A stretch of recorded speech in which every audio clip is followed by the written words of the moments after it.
வணக்கம் நண்பர்களே. 60 வயதை கடந்த பிறகு உடல்ல பல மாற்றங்கள் இயல்பாகவே ஏற்படுகிறது.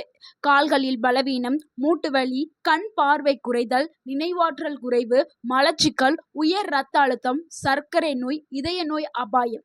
ஆனா ஒரு நல்ல செய்தி, இப்ப நம்ம பார்க்கக்கூடிய 4 பழங்களை உங்க உணவுல நீங்க தினசரி சேர்த்துக்கிட்டீங்கன்னா இந்த பிரச்சனைகள்ல இருந்து நீங்க வெளிவரலாம். இது எல்லாத்தையுமே கட்டுப்படுத்துறதுக்கு அந்த 4 பழங்கள் பயனுள்ளதாக இருக்குது.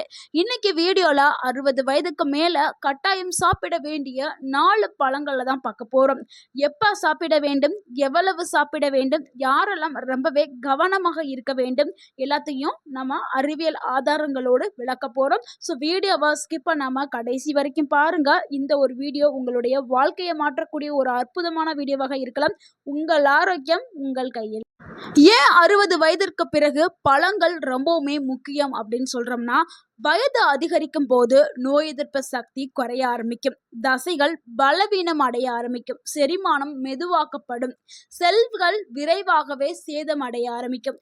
இந்த நிலையில கண்டிப்பா vitamin C, vitamin A, potassium, magnesium, fibre, polyphenols, anti ஆக்சிடென்ட்கள் இது எல்லாமே மிக மிக அவசியம். ஸோ இது எல்லாமே கண்டிப்பாக உடலுக்கு நீங்கள் கொடுத்துக்கிட்டே இருக்கணும்.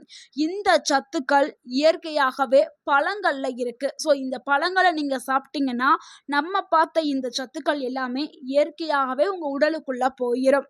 ஸோ இதனால தான் நம்ம சாப்பிட சொல்கிறோம்.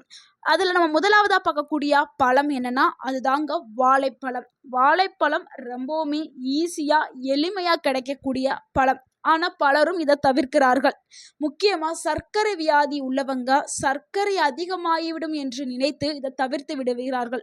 ஆனால் அது கிடையவே கிடையாது. நீங்கள் சரியான அளவில் நீங்கள் எடுத்துக்கிட்டீங்கன்னா இது சர்க்கரை அளவை அதிகரிக்காது. நீங்கள் ஒரு வாழைப்பழம் சாப்பிட வேண்டிய இடத்துல நீங்கள் அதை 2 பீஸோ இல்லை ஹாஃப் வாழைப்பழத்தையோ நீங்கள் எடுத்துக்கலாம். முழுமையாக தவிர்க்க வேண்டாம். சிறிதளவு நீங்கள் எடுத்துக்கிட்டீங்கன்னா நல்லது. இதில் இருக்கக்கூடிய சத்துக்களை பார்த்துடலாம். ஏன்னா வாழைப்பழத்தில் தான் பொட்டாசியம், விட்டமின் B6 வந்து இருக்குது, விட்டமின் சி இருக்குது, ஃபைபர் இருக்குது, மெக்னீசியம் இருக்குது, இயற்கையான கார்போஹைட்ரேட் வந்து இருக்குது. ஸோ இந்த ஊட்டச்சத்துக்கள் எல்லாமே நம்ம உடலுக்கு அத்தியாவசியமானது. இதனால் ஏற்படக்கூடிய நன்மைகள் என்னென்னா இதயத்தை பாதுகாக்கும். பொட்டாசியம் வந்து இதயத்தை பாதுகாக்கக்கூடிய ஒரு சத்து. கண்டிப்பாக பொட்டாசியம் தேவை. உயர் ரத்த அழுத்தத்தையும் இது கட்டுப்படுத்தும். ஸோ ரத்த அழுத்தம் யாருக்கெல்லாம் இருக்கோ அவங்க தாராளமாக வாழைப்பழத்தை தினமும் ஒன்று எடுத்துக்கலாம். அது நார்மல் வாழைப்பழமாக இருந்தாலும் சரி, செவ்வாழைப்பழமாக இருந்தாலும் சரி, எந்த வாழைப்பழம் உங்களால் எளிமையாக வாங்க முடியுதோ அந்த வாழைப்பழத்தை வாங்கி நீங்கள் உட்கொள்ளுங்கள். அடுத்து இரண்டாவது நன்மை என்னன்னா கால்களில் பிடிப்பை வந்து குறைக்கிறதுக்கு இந்த வாழைப்பழம் பயன்படுது. பல வயதானவர்களுக்கு இரவுல காலில் இழுக்கிற மாதிரியான ஒரு வலி ஏற்படும். ஸோ காலெல்லாம் பிடிச்சு இழுக்கும், கால் வலி, மூட்டு வலி எல்லாம் வர ஆரம்பிக்கும். இது வந்து ஏன் வருதுன்னா பொட்டாசியம் குறைபாடு இருக்கிறதுனால தான் வருங்க. கால்களில் பிடிச்சு தூங்கிட்டு இருக்கும்போது இது நடக்கும். இது வந்து பொட்டாசியம் உங்கள் உடலில் குறைவாக இருக்கிறதுனால இது ஏற்படுது. நீங்கள் தினமும் ஒரு வாழைப்பழத்தை எடுத்துகிட்டு வந்தீங்கன்னா அந்த கால் பிடிப்பு எல்லாமே குறைய ஆரம்பிச்சிடும். அடுத்து மூன்றாவது நன்மை என்னன்னா மலச்சிக்கலை குறைக்கிறதுக்கு இந்த வாழைப்பழம் பயன்படுது. நார்மலாகவே எல்லாருக்குமே தெரியும் இந்த விஷயம். வாழைப்பழம் சாப்பிட்டா நல்ல மோஷன் போகும் அப்படின்னு. ஏன்னா வாழைப்பழத்தில் அதிக அளவில் நார்ச்சத்து இருக்குது. இது குடலுடைய இயக்கத்தை சீராக்கி மலத்தை வெளியில் தன்னும் வேலையை பண்ணுது. ஸோ செரிமானமும் நல்லா இயங்க ஆரம்பிக்கும். அடுத்து நான்காவது நன்மை என்னன்னா உடலுக்கு ஒரு உடனடியாக ஒரு சக்தியை கொடுக்கறதுக்கு வாழைப்பழம் பயன்படுது. சிலருடைய உடல் எப்பொழுதுமே சோர்வாகவும் பலவீனமாகவும் இருப்பார்கள். அவர்களுக்கு எல்லாமே நான் வாழைப்பழத்தை சாப்பிட்றது ரொம்பவே நல்லது. வாழைப்பழம் சாப்பிட்ட உடனே உடலுக்கு வந்து ஒரு எனர்ஜி வந்து கிடைக்கும். ஸோ நல்ல சக்தியை கொடுக்கறதுக்கு வாழைப்பழம் பயன்படுது.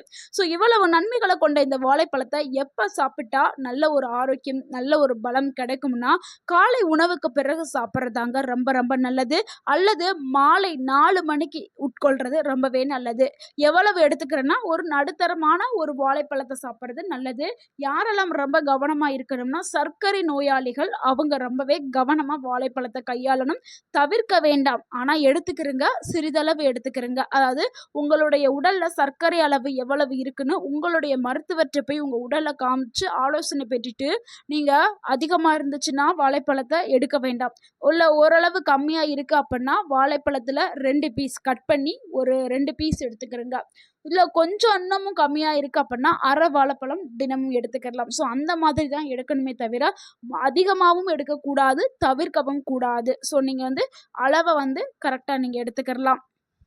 மற்ற எல்லாருமே வந்து பொதுவா வாழைப்பழம் தினமும் ஒரு வாழைப்பழம் எடுக்கிறது ரொம்பவுமே ஆரோக்கியமானது. அடுத்து நம்ம 2வதா பார்க்கக்கூடிய ஒரு பழம் என்னன்னா, அதுதாங்க மாதுளம் பழம்.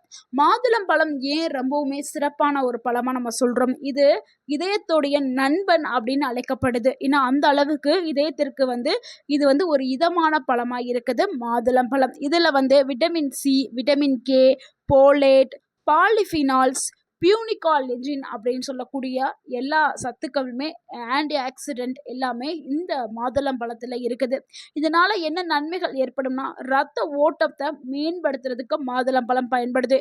ஏன்னா ரத்த ஓட்டம் வந்து குறைவாக தான் இருக்கும் வயதானவர்களுக்கு. ரத்த ஓட்டம் ஒழுங்கா இல்லைன்னா என்ன ஆகும், கால்களில் வலி, கை கால்களில் வலி, இந்த மாதிரியான எல்லா இடங்கள்லையும் வலி ஏற்படும். நம்மளுடைய தலையில இருந்து கால் பாதம் வரைக்கும் சீரான ரத்த ஓட்டம் இயங்குனாதான் நம்ம ஆரோக்கியமாக இருக்க முடியும். ஸோ அந்த ரத்த ஓட்டத்தை மேம்படுத்துறதுக்கு மாதுளம் பழம் ஒரு சிறந்த பழமா இருக்குது. அதே மாதிரி இதயத்தை ஆரோக்கியமாக வச்சுக்கிறதுக்கும் பயன்படுது. நினைவாற்றலை மேம்படுத்துறதுக்கு, வயதானவர்களுக்கு நினைவாற்றல் வயது அதிகரிக்க அதிகரிக்க குறைய ஆரம்பிச்சிடும். ஸோ பேச வந்த வார்த்தைகளை மறந்துடுவாங்க, சொல்ல வந்த வார்த்தைகளை மறந்துடுவாங்க, அவங்க பேரை கூட மறந்துடுவாங்க. சிலர்கள்லாம் ரொம்பவே வந்து நினைவாற்றல் குறைவாயிரும். ஸோ அதை சரி பண்ணுறதுக்கு மாதுளம் பழத்தை எடுத்துக்கிறது ரொம்பவே நல்லது. மெமரி பவரை இன்க்ரீஸ் பண்ணும், நோய் எதிர்ப்பு சக்தியை அதிகப்படுத்தும், நோய் எதிர்ப்பு மண்டலத்தை அதிகப்படுத்தும். ஏன்னா வயதானவர்களுக்கு எதுனாலும் டக்குன்னு ஒரு இன்ஃபெக்ஷன் ஆயிரும். ஸோ பாக்டீரியா வைரல் தொற்று இன்ஃபெக்ஷன் டக்குனுமே வர ஆரம்பிக்கும். ஏன்னா அவங்களுக்கு வயது அதிகமாக ஆக ஆக நோய் எதிர்ப்பு சக்தியும் உடல்ல குறைஞ்சிரும். அதனால தான் மாதுளம் பழத்தில் நோய் எதிர்ப்பு சக்தியை கொடுக்கக்கூடிய, நோய் எதிர்ப்பு மண்டலத்தை அதிகப்படுத்துகிற தன்மை இருக்குது. அதே மாதிரி அலர்ஜியை குறைக்கும் தன்மை கொண்டது மாதுளம் பழம். நிறைய பேருக்கு அலர்ஜி காரணமாக தான் மூட்டுகளில் வலி ஏற்படும், வீக்கம் இதெல்லாமே ஏற்படும். ஸோ அலர்ஜி நீண்ட நாட்களாக உங்கள் உடலில் இருந்துச்சுன்னா அது பலவிதமான நோய்களுக்கு அது காரணமாயிடும். ஸோ அந்த அலர்ஜியை குறைக்கிறதுக்கு மாதுளம் பழம் ஒரு சிறந்த பழமாக இருக்குது. அது மட்டும் இல்லைங்க, மாதுளம் பழத்தில் இருக்கக்கூடிய பாலிஃபினால்ஸ் என்ன பண்ணுதுன்னா, ஆக்சிடேட்டிவ் ஸ்ட்ரெஸ்ஸை குறைக்கிறதுக்கு பயன்படுறதாக பல ஆய்வுகள் வந்து சொல்லுது. ஸோ வந்து மாதுளம் பழம் ஒரு சிறந்த பழமாக இதனால தான் கருதப்படுது. இந்த மாதுளம் பழத்தை எப்படி சரியான முறையில் சாப்பிடணும்னா, நம்ம தினமும் எடுத்துக்கலாம், ஆனால் அளவாக தான் எடுத்துக்கணும். ஒரு சிறிய கிண்ணம், ஒரு சின்ன குட்டி பவுல் அளவுக்கு வந்து நீங்கள் மாதுளம் பழத்தை எடுத்துக்கலாம். இல்லைனா ஒரு கைப்பிடி அளவு நீங்கள் எடுத்துக்கலாம். நிறைய சாப்பிட வேண்டாம், ஒரு பழத்தையும் முழுமையாகவும் சாப்பிட வேண்டாம். தினமும் எடுத்துக்கிறங்க, கொஞ்சம் கொஞ்சமாக எடுத்துக்கிறங்க. அடுத்து நம்ம 3வதாக பார்க்கக்கூடிய ஒரு பழம் என்னென்னா பப்பாளி பழம் தாங்க. பப்பாளி பழம் ஏன் வயதானவர்களுக்கு ஒரு சிறந்த பழமாக நம்ம சொல்கிறோம்னா, வயது அதிகரிக்கும் போது செரிமானம் தன்மை குறைய ஆரம்பிச்சிடும். எது சாப்பிட்டாலும் செரிமானமே ஆகாது. பப்பாளி பழம் இதுக்கு ஒரு இயற்கை மருந்து போல வேலை செய்யும். ஏன்னா இதில் இருக்கக்கூடிய சத்துக்கள், இதில் விட்டமின் ஏ, விட்டமின் சி, பேப்பன் சொல்லக்கூடிய என்சைம், ஃபைபர், போலேட் இது எல்லாமே வந்து பப்பாளி பழத்தில் இருக்குது. இதனால் ஏற்படக்கூடிய நன்மைகள் என்னென்னா, செரிமானத்தை மேம்படுத்தும், செரிமானம் சூப்பராக இயங்க ஆரம்பிக்கும், மலச்சிக்கல் குறைய ஆரம்பிக்கும், கண் பார்வையை பாதுகாக்கும். ஏன்னா வயதானவர்களுக்கு வயது சார்ந்த அந்த கண் பார்வை பிரச்சனை எல்லாம் வரும், மங்கள், கண்ணு வந்து ஒழுங்காக தெரியாது. ஸோ அதை எல்லாத்தையுமே சரி பண்ணுறதுக்கோ, குறைக்கிறதுக்கு, கண் பார்வையை பாதுகாக்கிறதுக்கு, தோலை ஆரோக்கியமாக வச்சுக்கிறதுக்கு, நோய் எதிர்ப்பு சக்தியை கொடுக்கறதுக்கு எல்லாத்துக்கும் பப்பாளி வந்து பயன்படுது. எப்போ வந்து இந்த பப்பாளி பழத்தை சாப்பிட்றது ரொம்பவுமே ஆரோக்கியம்னா, மதிய உணவுக்கு பிறகு சாப்பிட்றது தான் ரொம்பவே நல்லது. நிறைய பேர் என்னன்னா காலையில் வெறும் வயிற்றில் பப்பாளி எடுத்துக்கிறாங்க. ஸோ ஒருத்தவங்களுக்கு வந்து செட் ஆகும், ஒவ்வொருத்தவங்களுக்கு காலையில் வெறும் வயிற்றில் சாப்பிட்றது ஒத்துக்காது. அதனால நம்ம என்னன்னா மதிய உணவுக்கு பிறகு ஒரு கப்பு பப்பாளி பழத்தை சாப்பிட்றது ரொம்பவே ஆரோக்கியமானது. அடுத்து நம்ம 4வதாக பார்க்கக்கூடிய ஒரு பழம் என்னன்னா கொய்யா பழம் தாங்க. கொய்யா பழத்தை நிறைய பேர் வந்து தவற விடுறாங்க. ஏன்னா இதனுடைய மகிமை தெரியல. நம்மளுக்கு இப்போ பார்த்த அந்த 4 பழமுமே நம்ம பக்கத்திலே தான் இருக்குது. நம்ம காஸ்ட்லியான பழத்தை போய் தேடி வாங்குவோம். இதில் எல்லா பழமுமே ரொம்பவுமே விலை கம்மி, ரொம்ப பக்கத்துல கிடைக்கக்கூடிய பழங்கள். ஏன் இந்த கொய்யா பழம் வந்து நான் சிறப்புன்னு சொல்றேன்னா, ஆரஞ்சு பழத்தை விட விட்டமின் சி அதிகமா இருக்கிறது கொய்யா பழம் தாங்க. நிறைய பேருக்கு தெரியாம ஆரஞ்சு பழத்தை வாங்கி சாப்பிடுவாங்க. ஆரஞ்சு பழம் விலையும் அதிகம். அதை வாங்கி சாப்பிடுவாங்க. இந்த கொய்யா பழத்தை விட்டுருவாங்க. ஆனா கொய்யா பழத்துல விட்டமின் சி அதிகமா இருக்குது. ஆரஞ்சு பழத்தை விட பல மடங்கு, 1 மடங்கு 2 மடங்கு இல்லைங்க, பல மடங்கு அதிகமா இருக்குது. இதுல இருக்கக்கூடிய சத்துக்கள் என்னன்னா vitamin C, fibre, lycopene, potassium, folate இது எல்லாமே கொய்யா பழத்துல இருக்குது. கொய்யாப்பழம் சாப்பிட்றதுனால ஏற்படக்கூடிய நன்மைகளை பார்த்துடலாம். நோய் எதிர்ப்பு சக்தி அதிகமாகவே உடலுக்கு கிடைக்கும். சர்க்கரை அளவை கட்டுப்பாட்டில் வைக்கிறதுக்கு கொய்யாப்பழம் ஒரு சிறந்த பழமாக இருக்குது. அதனால சர்க்கரை நோயாளிகள் கொய்யாப்பழம் தினமும் எடுத்துக்கலாம். இதயத்தை பாதுகாக்கிறதுக்கு கொய்யாப்பழம் பயன்படுது. ஏன்னா இதுலயும் பொட்டாசியம் சத்து இருக்குது. குடலை ஆரோக்கியமாக வச்சுக்கிறதுக்கு கொய்யாப்பழம் பயன்படுது. ஏன்னா நார்ச்சத்து இருக்குது.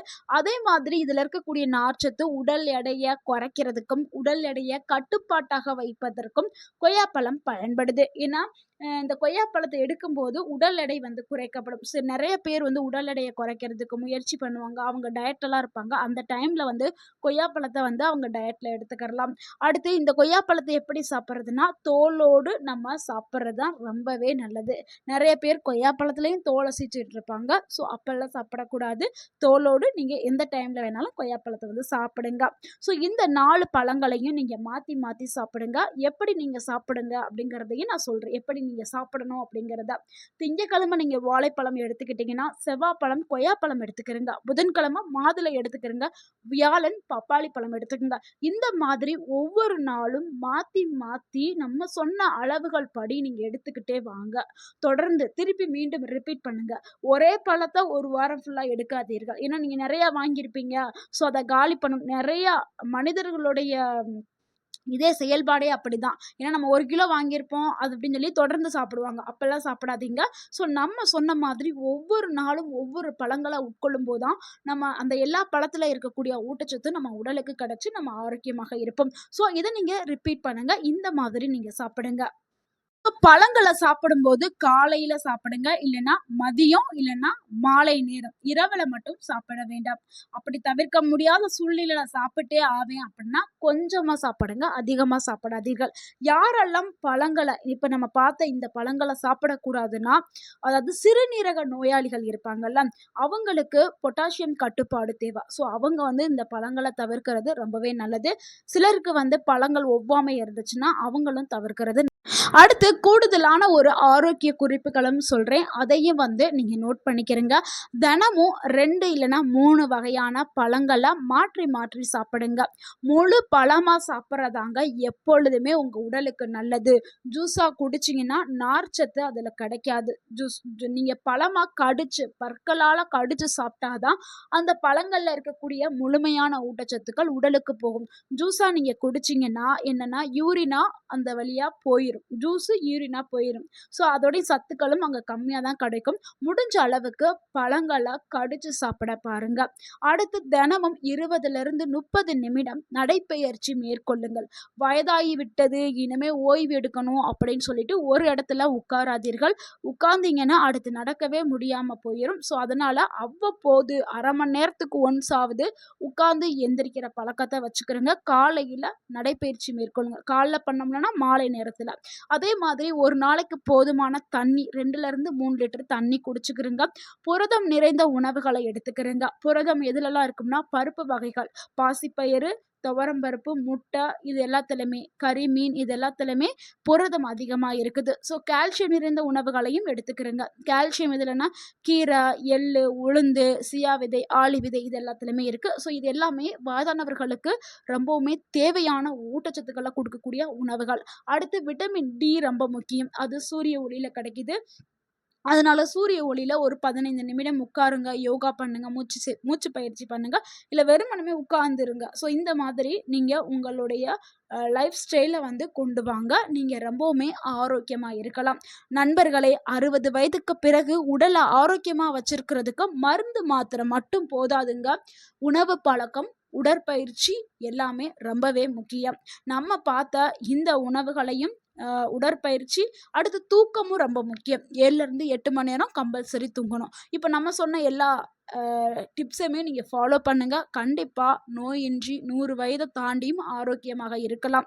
இந்த தகவல் உங்களுக்கு பயனுள்ளதா இருந்திருந்தா, இந்த வீடியோக்கு ஒரு லைக் பண்ணுங்க. இந்த வீடியோவ உங்களுடைய ஃப்ரெண்ட்ஸ் அண்ட் ஃபேமிலிக்கு ஷேர் பண்ணுங்க. மறக்காம நம்ம சேனல சப்ஸ்கிரைப் பண்ணுங்க, சப்போர்ட் பண்ணுங்க, கமெண்ட் பண்ணுங்க. தேங்க் யூ ஃபார் வாட்சிங் அண்ட் வாழ்க வளமுடன். உங்கள் ஆரோக்கியம் உங்கள் கையில் தான். நன்றி, வணக்கம்.